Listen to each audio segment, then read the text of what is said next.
तर आसाममध्ये बेपत्ता झालेल्या सुखोई विमानाबाबतची भीती अखेर खरी ठरली आहे। सुखोई विमान दुर्घटनेमध्ये भारतानं आपले 2 हिरो गमावलेत।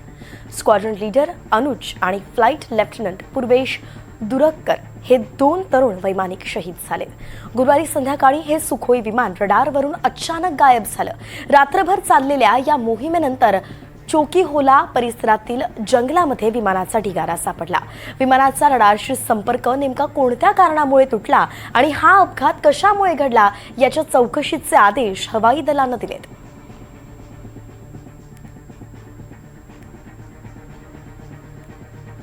दरम्यान भारतीय हवाई दलाच्या सुखोई Su-30 MKI लढाऊ विमानाच्या अपघातात पूर्वेश दुरक्कर शहीद झाले। त्यांच्या नातेवाईकांसोबत बातचीत केली आहे आमचे प्रतिनिधी प्रवीण मुधोळकर यांनी।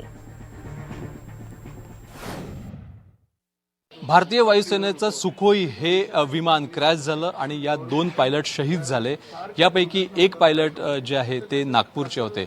मी आता नागपूरच्या सुभेदार लेआउट परिसरामध्ये आहे आणि या ठिकाणी दुरुक्कर कुटुंबीय सध्या शोकात आहे।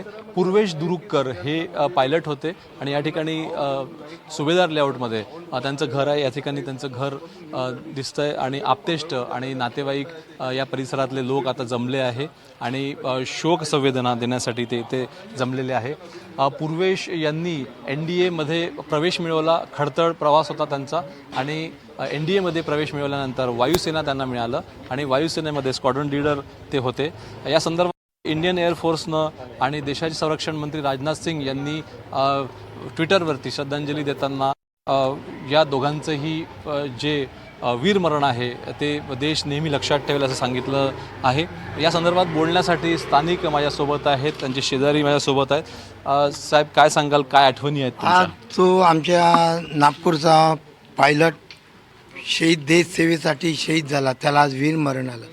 वीरमरणपेक्षा तर दुसरं कोणतं भाग्य मी समजणार नाही, पण त्याच्या दुःखावर जे डोंगर कोसळलेला आहे ते शब्द नाही। नागपूरची शान होती, माझा शेजारी होता, माझ्या मुलाचा तो क्लासमेट होता आणि एकाच शाळेमध्ये शिकले होते साऊथ पॉईंटला त्याला। परंतु पूर्वेश दुरुक्कर जरी नाव असलं परंतु त्याला नंदू दुरुक्कर म्हणूनच पूर्ण आमच्या कॉलनीमध्ये ओळख करायचे। लहानपणी फार शांत स्वभावाचा असणारा मुलगा एवढ्या पायलट बनल हे आम्हालाही कल्पना नव्हती, परंतु त्यांनी ते जिद्द करून दाखवली। आज आम्हाला अभिमान आहे। त्यांनी NDA मध्ये कसा प्रवेश मिळवला?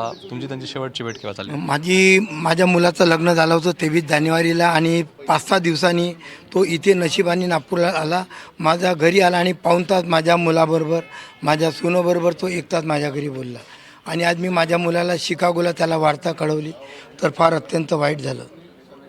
त्यांच्या परिवारात कोण कोण आहे? त्यांच्या परिवारामध्ये आता जावई मुलगी आहे एकच आणि मिसेस आहे ते आणि एक भाऊ आहे त्यांना। काय काय आठवणी तुम्ही सांगू शकाल? त्यांच्या आठवणी म्हणजे का आता बालपणात शेजारपासून गेलो आम्ही नुकतं त्यांच्या आईवडिलाबरोबर।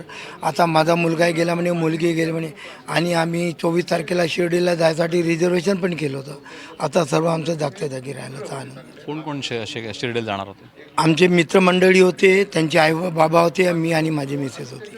हे पार्थिव येण्यासंदर्भात काय सांगण्यात आलं आहे भारतीय वायुसेनेच्या वतीने? नाही, अजून आम्हाला काही आयडिया नाही आहे, मला काय अजून तर काही कल्पना नाही।